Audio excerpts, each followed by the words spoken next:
नमस्कार, hornbill TV Bharat में आपके स्वागत है। उत्तर प्रदेश के केसरगंज से पूर्व बसपा सांसद बृजभूषण शरण सिंह के जन्मदिन पर उन्हें एक खास और चर्चित तोहफा मिला है। उनके जन्मदिन के अवसर पर लंदन से आया एक शानदार घोड़ा उन्हें गिफ्ट किया गया है। यह घोड़ा हरियाणा के रेवाड़ी जिले के रहने वाले रविंद्र पाल सिंह चौहान और उनकी पत्नी अनीता सिंह चौहान द्वारा उपहार में दिया गया है। बताया जा रहा है कि यह घोड़ा 3 दिन पहले ही लंदन से भारत पहुंचा है और आज जन्मदिन के मौके पर मुझे इससे पूर्व सांसद बृजभूषण शरण सिंह को भेंट किया गया। घोड़े की कीमत और इसके लंदन से आने वाले लेकर इलाके में खासा चर्चा का माहौल है। हर तरफ इस अनोखे गिफ्ट को लेकर लोग बात कर रहे हैं। आपको बता दें कि यह पहली बार नहीं है जब बृजभूषण शरण सिंह को महंगा घोड़ा गिफ्ट किया गया हो। इससे पहले भी एक व्यक्ति ने उन्हें करीब 1.5 करोड़ रुपए कीमत का घोड़ा भेंट किया था। फिलहाल यह घोड़ा और इसे देने वाले दंपति चर्चा में बने हुए हैं। आप सुनते हैं घोड़ा भेंट करने वाले व्यक्ति का बयान। भाई साहब, क्या नाम है आपका? आप घोड़ा आए हैं और आपने कुछ अनोखा उपहार देने को, क्या नाम है आपका? हमारा नाम कंवर रवि चौहान रविंदरगढ़ है। हम हरियाणा के रहने वाले हैं, दिल्ली में रहते हैं। प्रधानमंत्री के घर के सामने घर है हमारा।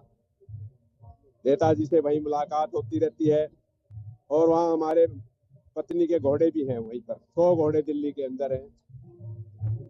पूरे देश में घोड़े हैं, विदेश में घोड़े हैं और ये रेस के घोड़े होते हैं। और नेताजी का जो घोड़ों से प्यार और सम्मान और इज्जत देखी तो हमारा दिल किया कि हम भी अपना एक घोड़ा उनको जन्मदिन पे उपहार देके और उनको सम्मानित करें।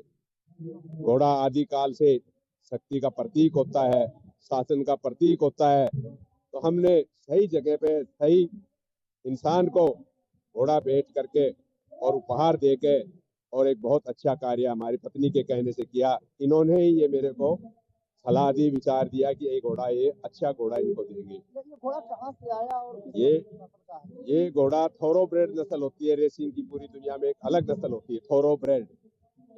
और इसका बाप जो है लंदन के अंदर घोड़ा पैदा हुआ। इसका बाप यूएसए का है, माँ आयरलैंड की है। और फिर वहां से इंपोर्ट किया 2 साल का हमने। इंडिया में भी कई क्लासिक रेस जीता जो आपने अभी स्क्रीन पे देखी। और ये अभी 7 साल का घोड़ा है। इसके अंदर अपनी जिंदगी के अंदर 7 क्लासिक रेस जीती है। यानी ये लंदन से यहाँ पर आया? लंदन से यहाँ पे इंडिया के अंदर आया, पैदा वहाँ हुआ। आपने कहा कि कीमत मार्केट में होती है, लेकिन वैसे क्या कीमत है मार्केट में? ये सवाल नहीं पूछे, मैंने अभी बताया कीमत नहीं होती, कीमत नहीं होती, ये उपहार है। मार्केट में क्या रेट है लगभग? अभी नहीं बताया सर, ऐसे मत घुमाओ। हमारे पास 300 के करीब घोड़े हैं और रेस का जो घोड़ा होता है, एवरेज घोड़ा 50 लाख से 2 करोड़ के बीच का एक बच्चा खरीदा जाता है। एवरेज घोड़ा जो रेस का इंटरनेशनल रेस करता है, और 5 लाख का भी घोड़ा आता है। ये एक बड़ी खूबी है। तो आप क्या कहेंगे? बृजभूषण को एक घोड़ा 1.5 करोड़ का मिला, दूसरा अपने नहीं, हमारे घोड़े की कीमत नहीं है। उनको एक घोड़ा पहले मिल चुका है 1.5 करोड़ का, आपने दूसरा उपहार दिया है, क्या कहेंगे? हमने प्यार दिया है, सम्मान दिया, इज्जत दी है। पैसे से घोड़ा नहीं दिया हमने। उनके रुतबे के मुताबिक, उनके सम्मान के मुताबिक और उनके ओहदे के मुताबिक उसी लेवल का घोड़ा दिया है जो उनको सचता है, जो उनके लायक है। उत्तर प्रदेश के हथरस जिले में आज अंतर्राष्ट्रीय हिंदू परिषद और राष्ट्रीय बजरंग दल के अध्यक्ष डॉक्टर प्रवीण टोगड़िया पहुंचे। इस दौरान उन्होंने बांग्लादेश में हिंदुओं पर हो रहे अत्याचारों को लेकर कड़ा बयान दिया है। डॉक्टर प्रवीण टोगड़िया ने कहा कि बांग्लादेश में हिंदू समाज सुरक्षित नहीं है और वह लगातार हिंदुओं की अत्याचार हो रही है। उन्होंने भारत सरकार से मांग की है कि बांग्लादेश में हो रहे हिंदुओं की रक्षा के लिए ठोस कदम उठाए जाए। उन्होंने यह भी कहा कि 1971 की तरह भारत को आगे बढ़कर हस्तक्षेप करना चाहिए ताकि वहां हिंदुओं की सुरक्षा सुनिश्चित की जा सके। डॉक्टर तोगड़िया ने यह भी कहा कि अंतर्राष्ट्रीय हिंदू परिषद और राष्ट्रीय बजरंग दल बांग्लादेश में हिंदुओं की स्थिति के विरोध में देश भर में हजारों स्थानों पर धरना प्रदर्शन कर रहे हैं। उन्होंने हिंदू बहुमत को लेकर जनसंख्या कानून बनाए जाने की मांग भी दोहराई और अवैध रूप से रह रहे बांग्लादेशियों को देश से बाहर किए जाने की बात कही। हथरस पहुंचने पर डॉक्टर प्रवीण तोगड़िया का हिंदू समाज द्वारा ऐतिहासिक और भव्य स्वागत किया गया। भारत विकास परिषद का अध्यक्ष खगेंद्र शास्त्री, उनकी टीम और बड़ी संख्या में समाज सेवी इस स्वागत कार्यक्रम में मौजूद रहे। पूरे क्षेत्र में जय घोष का माहौल देखने को मिला। कार्यक्रम के दौरान किसी भी अप्रिय स्थिति से निपटने के लिए भारी पुलिस बल तैनात रहा और सुरक्षा के कड़े इंतजाम किए गए। निर्मम हत्याएं लगातार हो रही हैं और इस पर आप क्या कहना चाहेंगे? और हमारे देश की और बांग्लादेश में हिंदुओं की रक्षा नहीं हो रही है। पूरे देश में हजारों स्थानों पर अंतर्राष्ट्रीय हिंदू परिषद, राष्ट्रीय बजरंग दल ने धरने प्रदर्शन किए हैं। हमारी भारत सरकार से मांग है कि कड़े कदम उठाए। 71 में भारत की सेना जैसे पाकिस्तान जाकर बांग्लादेश किया, ऐसे फिर से भारत की सेना आगे बढ़े, हिंदुओं की रक्षा करे और बांग्लादेश को खत्म करे। मध्य प्रदेश शासन के संस्कृति विभाग द्वारा कुशाभाऊ ठाकरे सभागार में आयोजित एक विशेष प्रदर्शनी का आज मुख्यमंत्री डॉक्टर मोहन यादव ने उद्घाटन किया।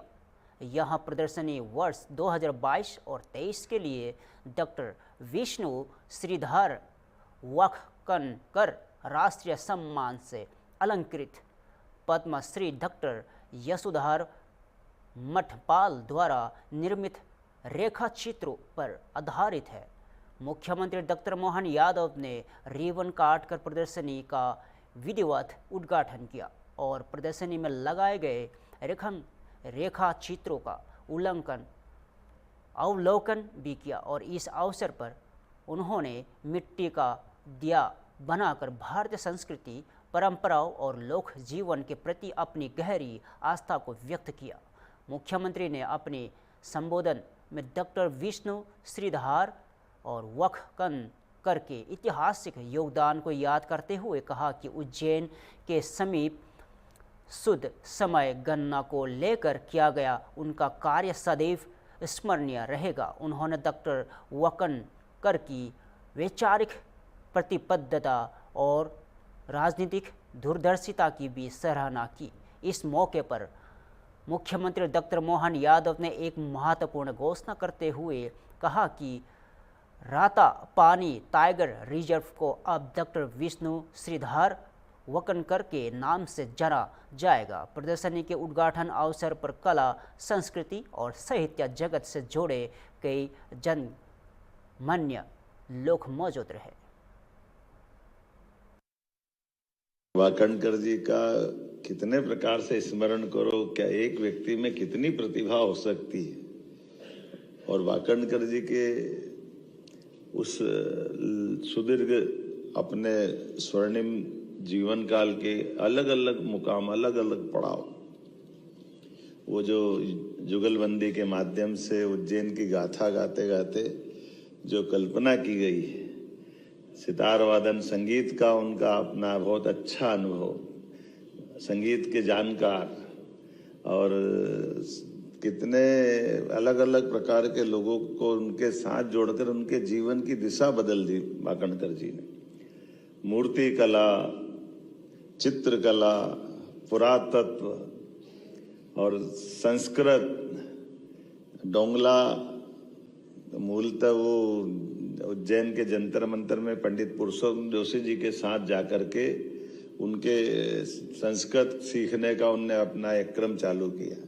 और पुरुषोत्तम जोशी जी ने एक काम बताया कि ये जो जंतर मंतर है अब यहाँ बना है भविष्य में, लेकिन अतीत के काल में ये अब यहाँ हो सकता है, पर वर्तमान के काल में अब ये पॉइंट यहाँ उज्जैन से खसक गया, आगे चला गया।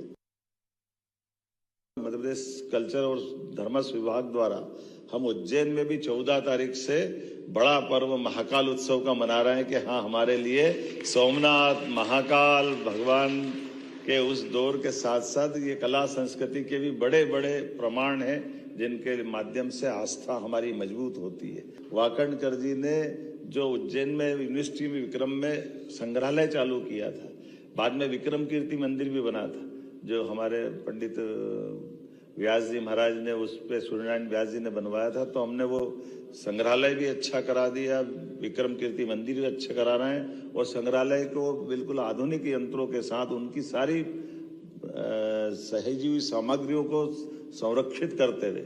तो मटपाल जी से निवेदन करूंगा कि यहाँ के बाद उज्जैन भी वहाँ देखते जाना। हमने आपकी पूंजी को और बढ़ाने का ही काम किया, अच्छा करने का काम किया, उसमें किसी प्रकार से कोताही नहीं, आपको प्रसन्नता होगी। आज के दौर में एक संग्रहालय और कितना अच्छा हो सकता है वो सब करने का प्रयास कर रहे हैं। पुनः आपका वंदन, अभिनंदन, बहुत बहुत धन्यवाद। से अधिक शैल चित्रों की खोज और अध्ययन करके जिस ढंग से उन्होंने काम किया, और वो दौर है कि जब एक तरह से वैचारिक रूप से भी वो छिपाते नहीं थे कि वो राष्ट्रीय स्वयंसेवक संघ के स्वयंसेवक है।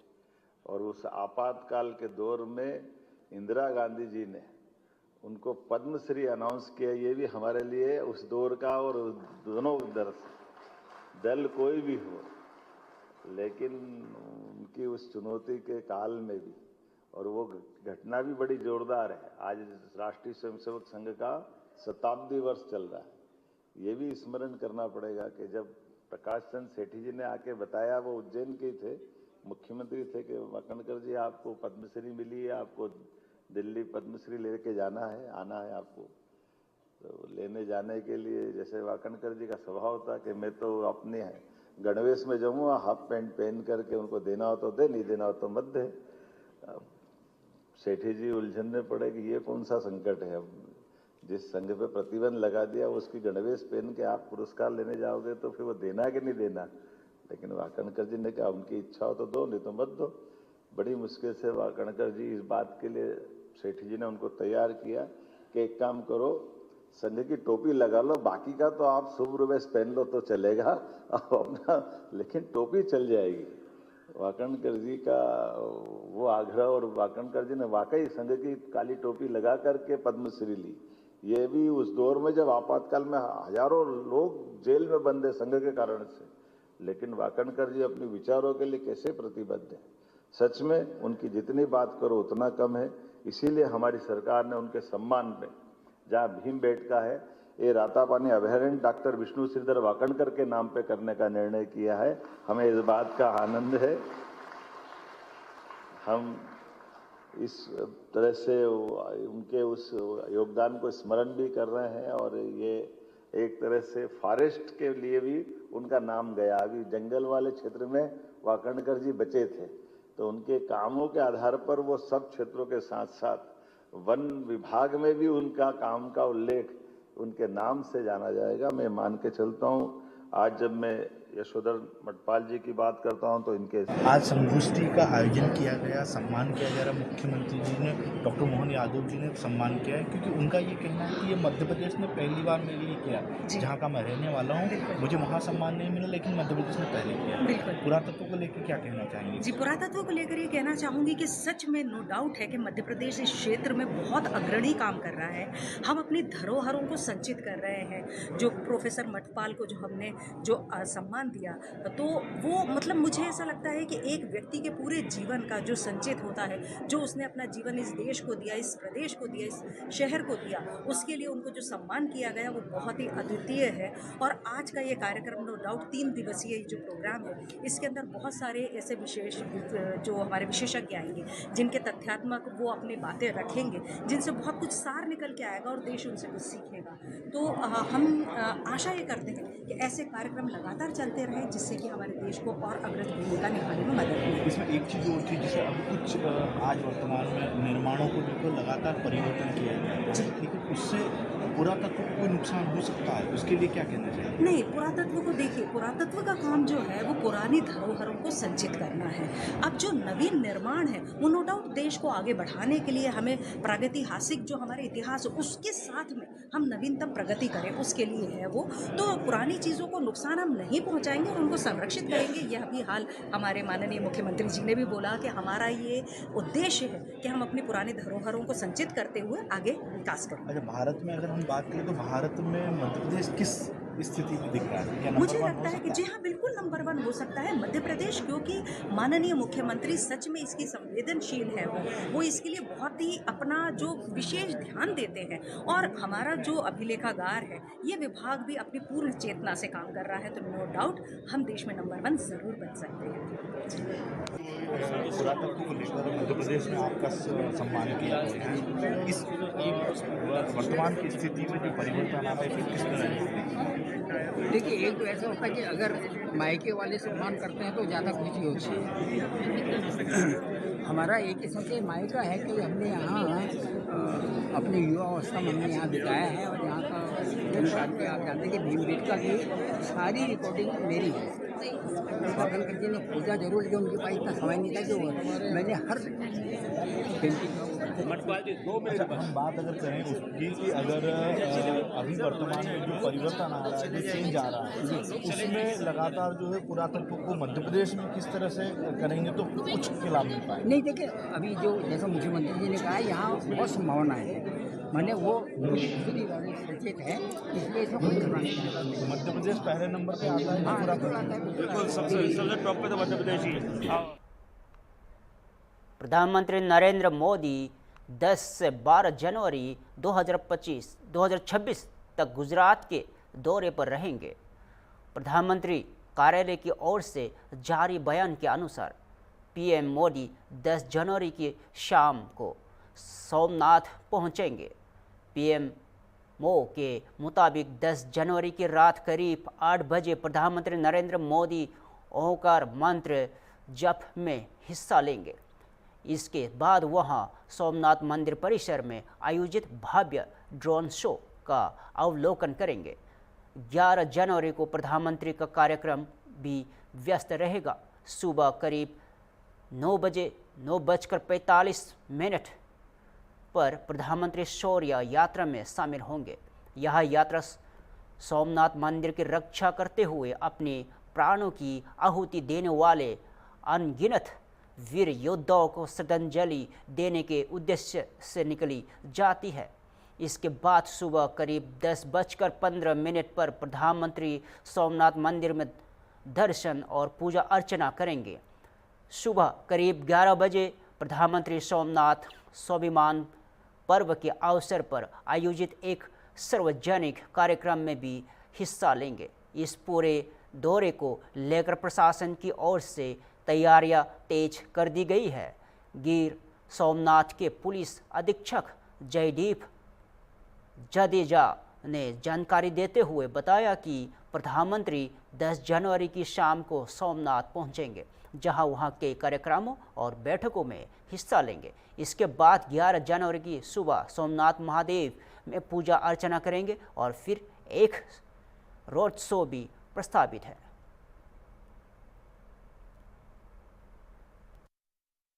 माननीय प्रधानमंत्री श्री सोमनाथ खाते पधारवाना छे।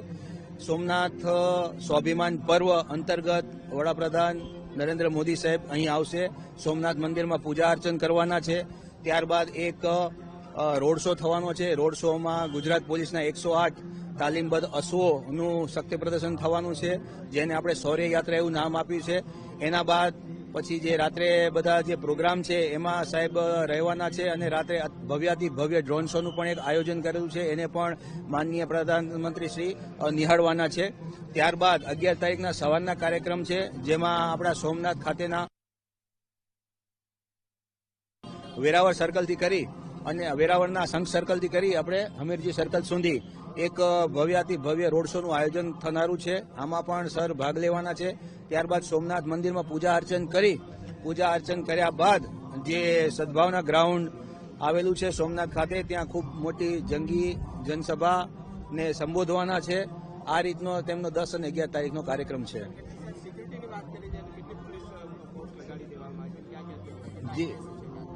જે આઈપીએસ અધિકારીઓ જે સાહેબની સુરક્ષા માટે આવેલા છે અને 3 દિવસનો જે 72 કલાકનો અખંડ ઓમકાર નાદ ચાલી રહ્યો છે, એટલે આપણે રાઉન્ડ ધ ક્લોક બંદોબસ્ત રાખેલો છે. કારણ કે સતત વીઆઈપી અને વીવીઆઈપી શ્રીઓની મુવમેન્ટ ચાલુ છે. સતત નાના બાળકો જે ઓમકાર નાદ કરી રહ્યા છે એમને પ્રોત્સાહિત કરવા માટે અને જે અત્યારે જે એક વાઇબ્રન્ટ વાતાવરણ, ધાર્મિક ઉલ્લાસમય વાતાવરણ એક સર્જાયું છે, એનો લાહવો લેવા માટે તમામ શ્રદ્ધાજનો પણ અને સોમનાથ દાદાના ભક્તો પણ ખૂબ મોટી સંખ્યામાં આવી રહ્યા છે. તો લોકોનું પણ અમે ખૂબ સારી રીતે દર્શન કરી શકે, વિના વિઘ્ને દર્શન કરી શકે, પૂરી સુરક્ષા સાથે દર્શન કરી શકે, એના માટેનું પણ પૂરું આયોજન છે અમારું પોલીસ તંત્રનું.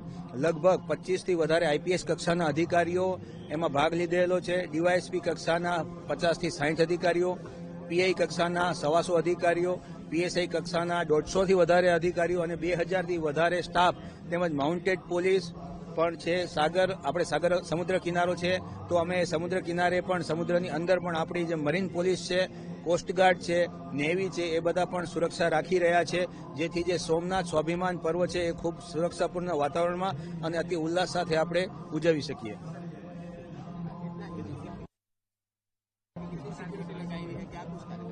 माननीय प्रधानमंत्री श्री का जो सोमनाथ स्वाभिमान पर्व के अंतर्गत सोमनाथ का जो प्रवास कार्यक्रम है, उसमें माननीय प्रधानमंत्री श्री कल यानी कि 10 तारीख को इवनिंग को सोमनाथ में आएंगे. सोमनाथ में आने के बाद उनके मल्टीपल प्रोग्राम्स है. उस प्रोग्राम में सोमनाथ मंदिर के ट्रस्ट की ऑफिस में उनकी जो मीटिंग्स हैं, फिर सोमनाथ मंदिर के दर्शन है. 8, 9 और 10 को सोमनाथ मंदिर के पटांगण में जो कल्चरल प्रोग्राम का भव्य आयोजन हुआ है, उसके भी सर विटनेस होंगे. जो नेवर बिफोर टाइप का जो एक ड्रोन शो का आयोजन भी हुआ है यहाँ पे बहुत बड़े स्केल पे, उसका भी सर हिस्सा बनेंगे. और फिर दूसरे दिन यानी कि 11 जनवरी को सुबह में जो सर के रूटीन प्रोग्राम है, जिसमें सोमनाथ महादेव का वो पूजन अर्चन करेंगे. उसके बाद एक भव्य रोड शो का आयोजन हुआ है, जो सोमनाथ में इससे पहले कभी भी नहीं हुआ है. तो उस आयोजन के अंतर्गत एक रोड शो का आयोजन हुआ है. उसमें 108 पुलिस के अश्व है. वो एक बहुत ही बड़ा शौर्य यात्रा जिसको नाम दिया गया है. शौर्य यात्रा के अंतर्गत काफी कल्चरल प्रोग्राम इवेंट्स होंगे, रोड शो के अंतर्गत होंगे. और उसके बाद एक भव्य जनसभा होगी. उसमें मोदी साहब संबोधित करेंगे लोगों को और सोमनाथ के विकास की रूपरेखा लोगों के सामने करेंगे. तो ये टोटल जो 2 दिन का जो अति भव्य